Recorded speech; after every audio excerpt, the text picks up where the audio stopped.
తెలంగాణ రాజకీయాల్లో ఇప్పుడు N convention ను హైడ్రా కూల్చివేసిన ఘటన తీవ్ర చర్చానీయాంశంగా మారింది. మాదాపూర్లోని నాగార్జునకు చెందిన ఎన్ కన్వెన్షన్ నిబంధనలకు విరుద్దంగా కట్టిన నిర్మాణంగా పేర్కొంటూ హైడ్రా కూల్చివేసింది.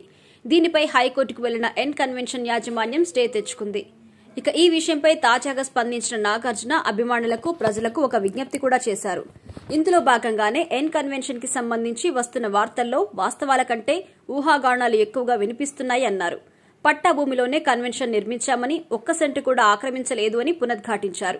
ఈ నేపథ్యంలో ఈ వ్యవహారంపై తమ్మారెడ్డి స్పందించారు.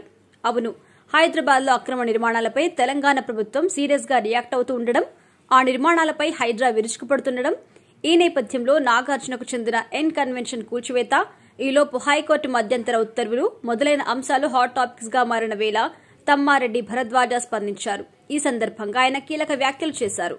ఇందులో భాగంగా తనకు తెలిసినంత వరకు ఆ ఎన్ కన్వెన్షన్ స్థలాన్ని నాగార్జున కొనుక్కున్నారని, అయితే అది వీళ్ల ప్రాపర్టీ అయిన చెరువుకు ఆనుకుని ఉండడం వల్ల కట్టడానికి లేదు అన్నారు. అయితే ఈ హైడ్రా అనేది ఎఫ్టీఎల్ పై మాత్రమే చేస్తున్నారా, లేక అనుమతులు లేని నిర్మాణాల మీద చేస్తున్నారా అని తమ్మారెడ్డి సందేహం వ్యక్తం చేశారు.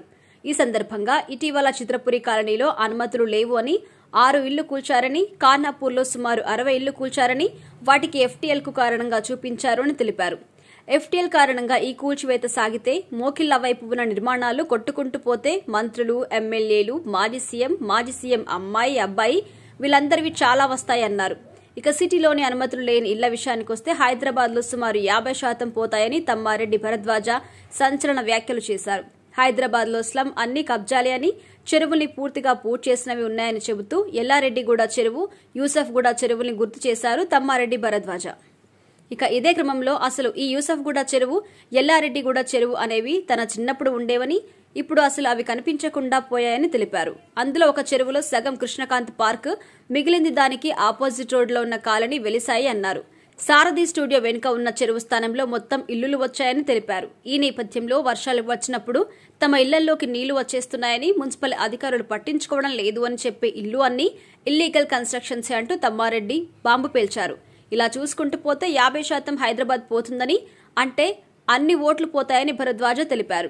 సరే, వీటి సంగతి పక్కన పెడితే ఎఫ్టీఎల్ పరిధిలోనే చేస్తున్నారా, అందులో రాజకీయ పార్టీలకు అతీతంగా చేస్తారా అనేది కూడా చర్చానీయాంశంగా మారింది. ఇప్పుడు ఈ వ్యాఖ్యలు తీవ్ర చర్చానీయాంశంగా అవుతున్నాయి.